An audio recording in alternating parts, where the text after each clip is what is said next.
Welcome back, underdogs, misfits, and little lunatics. So, first and foremost, I am allergic to dust, and the furnace kicked in, so please excuse my congestion. Just how it is.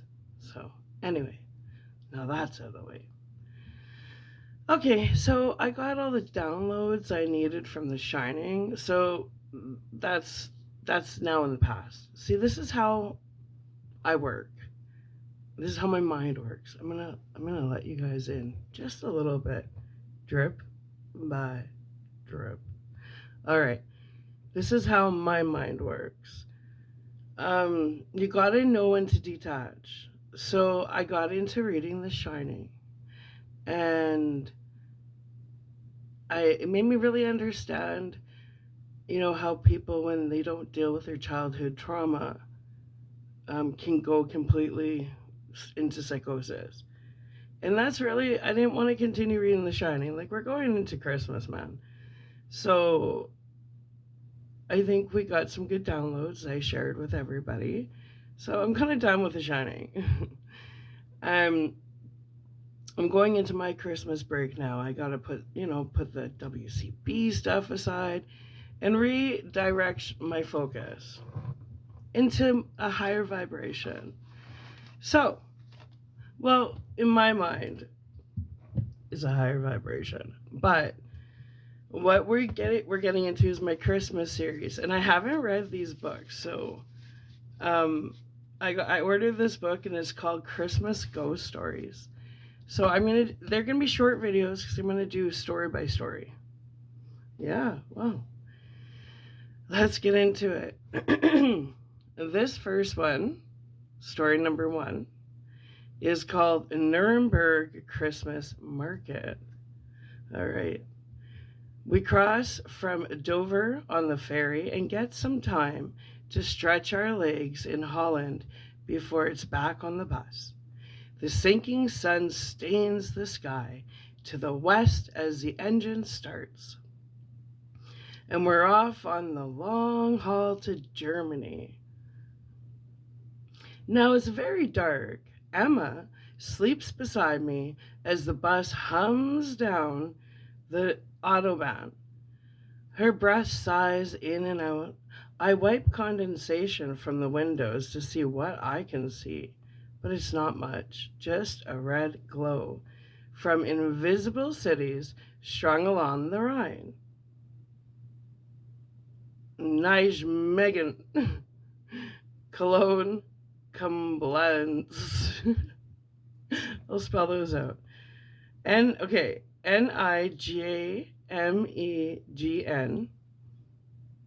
This is all along the Rhine. The little city strung along the Rhine. So here we go. Just a red glow from invisible cities strung along the Rhine. And this says Nijmegen, which is spelled Nijmegen, and then Cologne, like cologne. So Cologne. And then we have Koblenz, and that is Koblenz. Well, let's continue. Dim red lights rung along the length of the bus, not enough to read by, just enough to stop people tripping over. We consume miles and minutes and more miles. Murmuring drifts down from the driver and the relief driver up at the front, and the scrunching sound of someone eating crisps comes from behind. I have no idea where we are. I want it all to be nice for Emma. She loves Christmas. She loves the lights and the joy of it, and she deserves that joy too. Finally, I fall asleep. I dream of nothing and jerk awake as the bus stops. I sit up. What? Emma leans in to kiss my cheek. All right. I make a joke of it. What? Where? When? You were asleep, she laughs. I groan. It's allowed. It's night. It's about 10 o'clock. Only 10? I feel like we've been driving forever. Me too. The coach is still mainly dark. Some people have put on the overhead reading lights and pools of white dot the length of the coach, but most still sleep or try to. I say, what have we stopped for? Change of drivers, I think, and a pee break. I peer from the window. We're at a motorway service station. I read the condensation to look out better at parked lorries and lines of cars. There are some people about. There's a Burger King and a petrol station lit up down away. Where are we? Cologne, she snuggles into me. Not sure. We're headed down to Bavaria. The Christmas market at Nuremberg is supposed to be the best in Germany. And if it's the best Christmas market in Germany, it's the best in Europe and probably the world. In the low light, it's hard to see if she looks ill. I always worry. We don't know anything, but given the family history, we expect the worst. Not that she's letting it show. She's lovely. She always is to me. We stop at Frankfurt for breakfast and hang around to get a mug of German coffee, bratwurst and mustard, and more stolen cake, not because we can. We then stop in Würzburg. The Germans know how to do Christmas. The whole country is like a Coca-Cola advert. We arrive at Nuremberg by early morning, booked into a delightful hotel. The plan is a look around the big Christmas market that evening, something to eat, then back on the coach. We're going to stop tomorrow at Bruges before getting the ferry back to England the day after. A whistle-stop tour indeed. Emma turns up her collar and tightens her scarf as we leave the hotel. She has her woolly hat and gloves on. It's cold, just as it should be.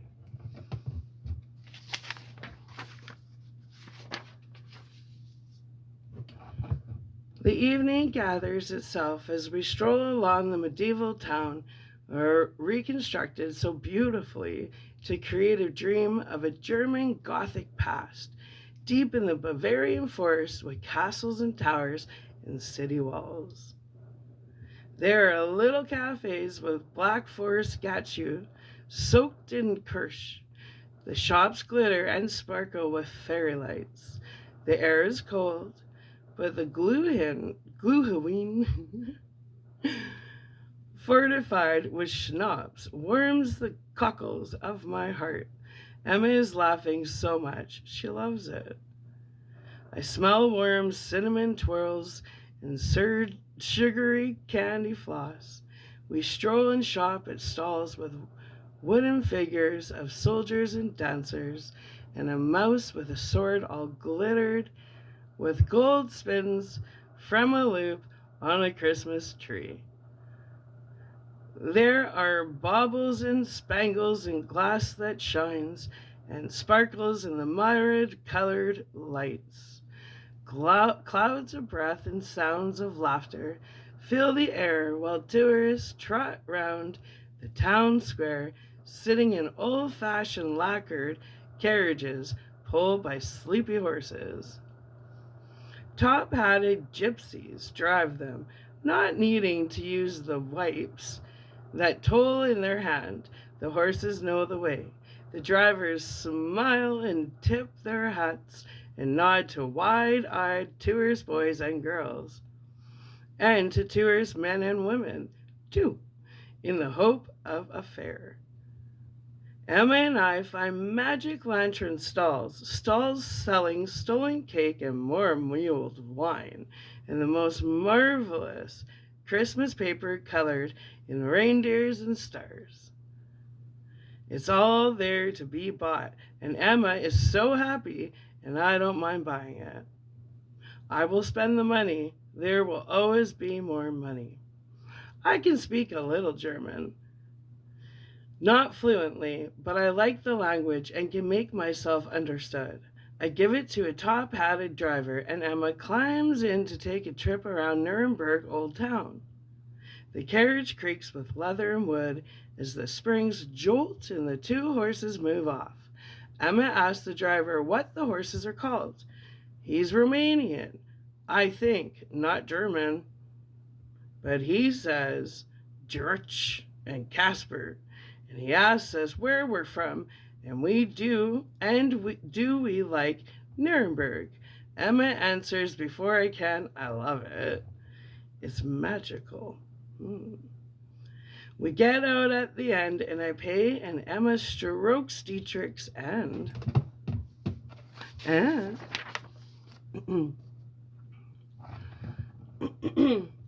Casper and the driver, Petru from Simbu, allows her to give them an apple each, which he has stocked up for the purpose. That's another sly euro or two between him and me behind Emma's back, but she feeds the horses as they crunch the apples from her outstretched palms. We eat goulash with Bavarian bread and dark German beer in a lovely hotel called Zum Schwarzen Kaffee. The other members of our party are gathered around chatting. We hardly know them, but we're friends until we depart at Dover, never to meet again. The thought comes to me that I might meet them next Christmas, but I dismiss the thought. I wouldn't come on anything like this excursion on my own. I glance at Emma. She's red-cheeked and happy, so I order more beer. In other times, she might tell me not to drink so much, but she just smiles at me and strokes the back of my hand. I've had schnapps and mulled wine and more beer, and I wouldn't normally drink this much, but I'm on a holiday, and it helps quieten the awful gnawing in my guts. I feel out of the conversation. I just watch Emma chat, and then I see a man standing at the entrance to the dining room. He's staring at me, weirdly. He's dressed in motorcycle leathers. He has a helmet in his hand, hanging down by the chin strap. He flickers like a movie projected onto smoke, like an image on rippling Muslim. What? Like an image on rippling Muslim. Fuck. Whoa, let's redo that paragraph. It wasn't a biker Muslim. Shit. No. Definitely not a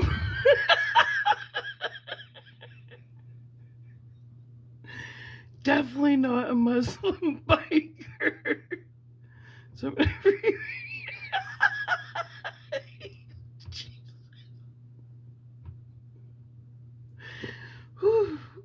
I got this.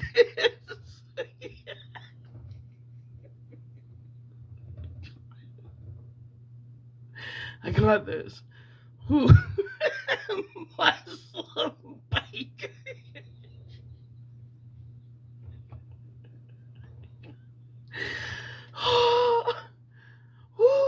Okay, here we go. Where was I?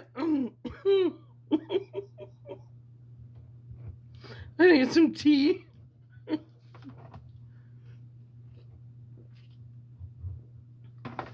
Oh, okay. Let's start that from the beginning of the paragraph. Okay.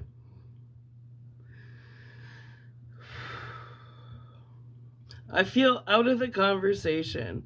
I just watch Emma chat, and then I see a man standing at the entrance to the dining room. He's staring at me, weirdly. Hanging down by the chin strap, He flickers. Fuck me. Jeez. Take 3 and final take. I feel out of the conversation. I just watch Emma chat, and then I see a man standing at the entrance to the dining room. He's staring at me weirdly. He's dressed in motorcycle leathers. He has a helmet in his hand, hanging down by the chin strap. He flickers like a movie projected onto smoke, like an image on rippling muslin. He's tall. He looks like a normal young man, apart from the rippling. But he's a ghost. I've seen them before. I used to see ghosts all the time when I was a kid. When I was out with my friends in bars and as a teenager, they would gather around me wanting to pass on messages to their loved ones, wanting someone to talk to. I never mentioned it. My grandma was what they call a wise woman. In our village, way up in rural Cumbria, so maybe it's a gift that runs in the family. But it's not a gift I wanted. Eventually, when I stopped listening to them, the spirits stopped talking to me. I preferred it that way. I didn't want to be known as a weirdo who spoke to the dead. But this German boy doesn't go away. He stands in his leathers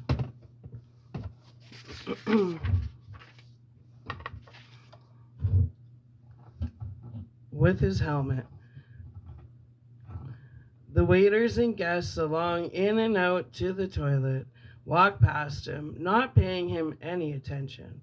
But weirdly, they step around him as if avoiding something they can't see but sense. It stares at me and stares at me. Inside my mind, I mutter, "Go away," but he doesn't leave. I'm growing angry. I don't want to be disturbed on my last holiday with Emma. Emma is so happy now that I've said it. That's what I fear. We don't even know it's terminal. They can treat in these days much better. Her mother and grandmother died of it. But that was years ago. I shouldn't be so negative. Okay.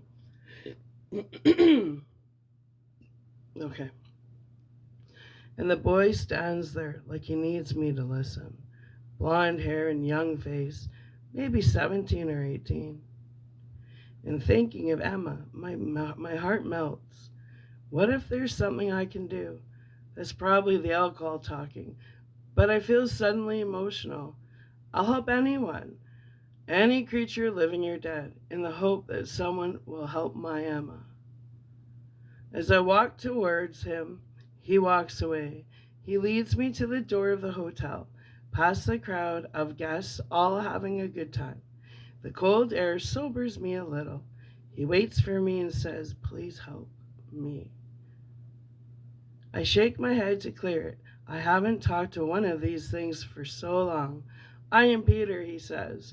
"I've lived near you once, or I've lived near here once, just a short walk." I sigh. "What do you want me to do?"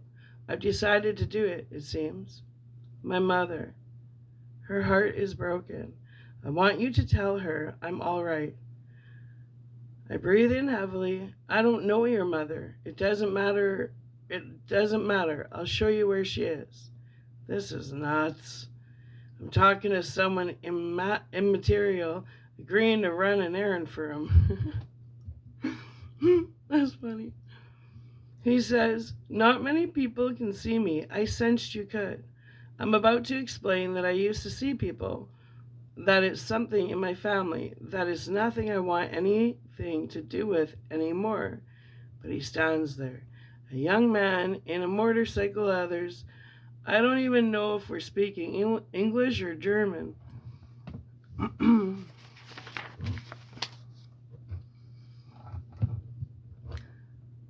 As if reading my thoughts, he says, "An accident, just coming out of town. The lorry driver didn't look." "How long?" I ask.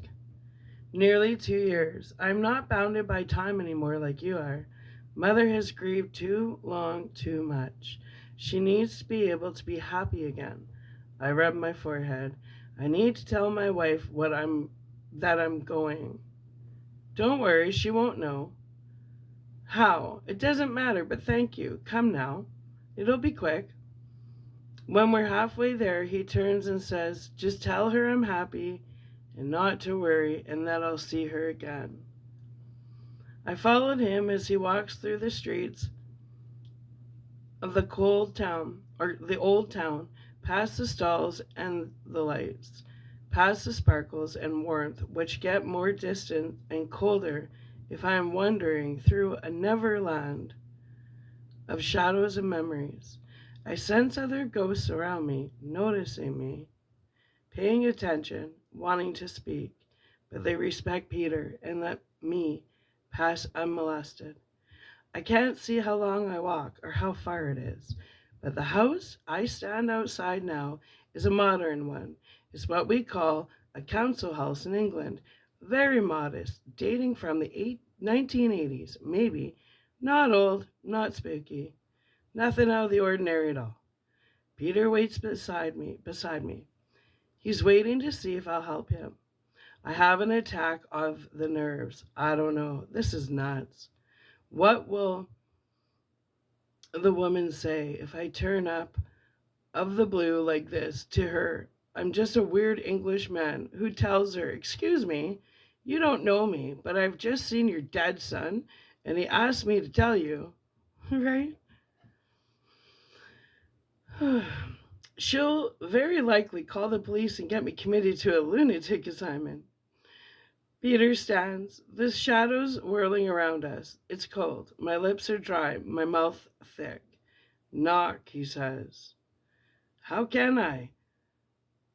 Long seconds drift by. Please, he says.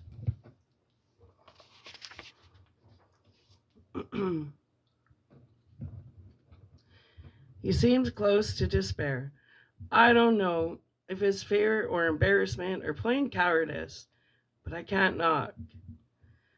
Then I feel his sad eyes on me. This 17-year-old boy killed far too young. Okay, I say and rap on the door. It stings my knuckles even though the rap is so quiet. She'll never hear that, I know it. I clear my throat and knock again, harder this time. A third time, and I see a bell that I could have rung, but she's already coming. A lady, maybe 50 years old, with dyed blonde hair, quite tall. She looks at me in a puzzlement and with a little fear. On the earth, what on the earth am I doing at her doorstep? Hello, she asks. Entschuldigung. What? Entschuldigung. I begin in German. Keith Mallory. ICH space HEISSE space KEITH space MALOROI comma ICH space BIN. There you go. English, she asks. I nod carefully. Can I help you? She says. I clear my throat again. This is going to be difficult, I say. I know this will be hard to believe, but I'm a tourist here, Keith Mallory. But I see, in my family, there's what we call the sight. Do you know what I mean? She doesn't, so I laboriously explain. Eventually, she gets a glimmer. She looks worried now. She wants me to give. she wants me to leave, and is looking for any opportunity to close the door.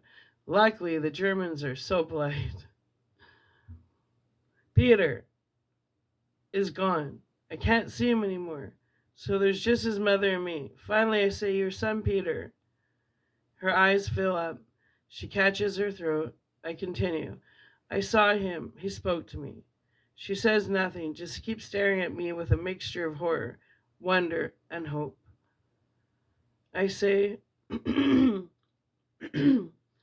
wants you to know he's happy. Try not to worry about him. She breaks down in tears. I wonder if she's going to slap me, but Then she looks up, wiping streaming tears from her cheeks and eyes. I'm sorry, I have no handkerchief.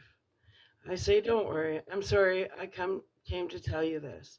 It's so strange. I know. I hope you're not angry with me. No, she composes herself. No, Mr. Mallory, I'm not angry with you. Then, and it's definitely wonder now, you saw him. Yes. How did he look? She had 1,000 questions I cannot answer. All I know is that he wanted me to tell her that he was fine and she should grieve no more. She nods at the end and we go silent. It's awkward. I want to leave to get back to Emma. She'll be wondering where I've got to. Can I give you money? Peter's mom suddenly asks. I am so grateful. I wave it away. No, I don't need anything. I'm just sorry to have to come with such a strange message. It must be peculiar. I'm not sorry, she says. I want to thank you so much, but you won't take money. No, I'm about to leave when suddenly rushes in she suddenly rushes into her house and comes back with a silver star, the sort you put on a Christmas tree, but it's small. It would fit in the palm of my hand. She says it was his. He had his own tree as a boy. He loved Christmas. I couldn't possibly, I say. But she replies, no, it's the star of hope. Hmm. You have given me back hope. Nice. I stumble away into the dark. I put the star into the pocket of my coat. I don't know where I am, and then I see him standing in a dark corner. Thank you, he says quietly. She gave me your star. He smiles. You're welcome to it. Thank you. We won't meet again. I'm sorry, but I'm glad to too. I'm glad to. It's that way, he says, pointing back to the old town. I can hear the noise of the market now and the fairground with its merry-go-round and painted horses. I back away from him and I am about to turn when he says, I just wanted to thank you for your kind act and tell you that Emma will live. Don't worry. Emma thinks I've been to the toilet. She's been having a good time and hasn't noticed I've been gone for so long. We get back on the bus, and by midnight, we're zooming along the Autobahn, heading for Belgium and Bruges, passing the twinkling lights of Germany. Emma falls asleep, lulled by the mulled wine and the warm talk and glittering lights. I watch her breathe slowly into the humming dark of the couch. Long miles stretched out, and still I want her sleep. I watch her sleep. I think my interlude with Peter was a dream. It seemed so real. Maybe I dozed off on my seat in the hotel and dreamt it all. And I watch Emma and worry. But I always worry about her these days.